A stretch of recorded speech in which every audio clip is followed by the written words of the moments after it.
Je suis le professeur Nguessan Henri Alexandre, professeur de chirurgie générale, pour être là où je suis, être ce que les personnes estiment que je suis devenu.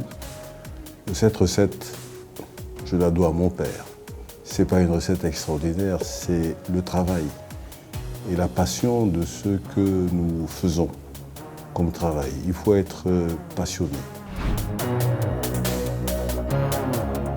Tout jeune, je rentrais à l'université d'Abidjan en 1969 en faculté de médecine. Nous étions dans un contexte particulier, mais nous avons beaucoup travaillé. Et c'est ce qui m'aura permis, grâce à Dieu, d'être agrégé très rapidement à 34 ans, le plus jeune agrégé africain de l'époque. Et je ne pense pas que d'ailleurs ce record ait été encore battu, et qui m'ait permis également, par ce travail acharné et passionné, d'être nommé à 42 ans à la fameuse Académie française de chirurgie de Paris, qui a fait pas ma fierté à moi, mais je pense la fierté de toute l'équipe médicale. En juin 1999, j'ai réalisé ici, tout seul, avec une équipe ivoirienne, la première cholécystectomie laparoscopique chirurgicale réglée, qui a été donc le début, le starter d'une très longue expérience que nous avons eue.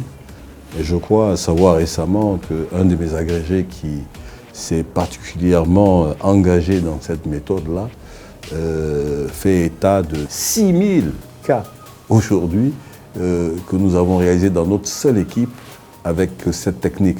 Vous voyez que depuis lors, l'eau a coulé sous les ponts et l'eau a bien coulé sous les ponts de façon bénéfique. Et cette technique a envahi toutes les spécialités de chirurgie. Je m'honore de savoir que j'ai été quand même un des pionniers ou le pionnier principal de cette technique en Côte d'Ivoire.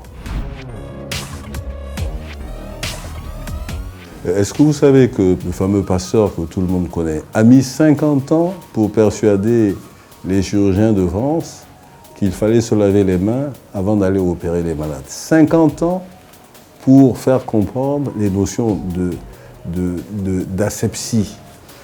C'est extraordinaire, mais il faut être persévérant. Même la vidéoendoscopie chirurgicale en Europe a vu des ennemis. Heureusement que j'étais déjà professeur titulaire, que j'étais au plus haut niveau de la hiérarchie universitaire. Il m'a été plus facile de me défendre et d'avoir entre guillemets, des supporters ou des fanatiques avec moi pour continuer. Et aujourd'hui, tout le monde se rend compte que nous avons eu bien raison de nous battre. Très rapidement, en 2002, j'ai créé l'Institut de vidéoendoscopie chirurgicale d'Abidjan, avec l'aide évidemment de mes amis européens. Et très rapidement, j'ai eu à former des dizaines et des dizaines de chirurgiens. J'évalue que personnellement, dans cet institut, j'ai formé entre les chirurgiens ivoiriens et les chirurgiens venus d'autres pays, du Congo-Brazzaville, du Cameroun, du Gabon, etc., etc. J'ai formé plus d'une centaine de chirurgiens avec des règles précises à cette technique-là. Mais aujourd'hui, ce même institut a été pris en main par un de mes élèves. Ils ont changé, c'est vrai, le nom pour tenir compte des activités humanitaires qu'ils font de façon à porter la technique in situ dans des hôpitaux de l'intérieur et de former in situ des chirurgiens dans leur lieu d'activité, donc pour donner une dimension beaucoup plus importante. Mais cet institut de formation est certainement le levier qui a permis aujourd'hui de faire un bilan positif de la vidéoendoscopie chirurgicale en l'espace de 20 ans.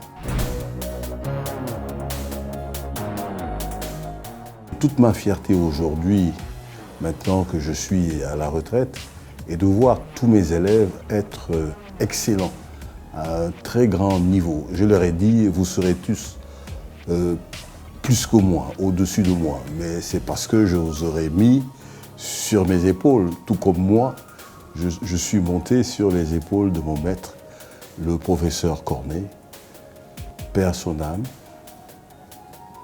pour lequel ma gratitude est infinie, pour ne pas dire éternelle.